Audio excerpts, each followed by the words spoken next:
না ই চালাচ্ছি কি বলে হাল হাল এই দু পাশে দুটো ধরি পাঁচটা পড়ে যায় পাঁচটা লাইয়ে কি বলে স্লাইস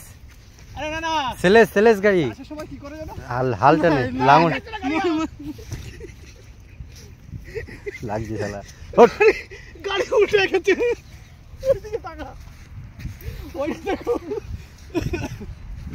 এ মাত্র 65-66 লাগবে আরে বালিতে টানা যায় নাকি কাদায় টানা যায় মানে ইয়েতে টানা যায় বালিতে টানলে কষ্ট বেশি হয় এ ভাই জালটা নিয়ে আসলে ভালোই করতে শুরু হয়ে গেছে কাজ করে একটা বান্ধব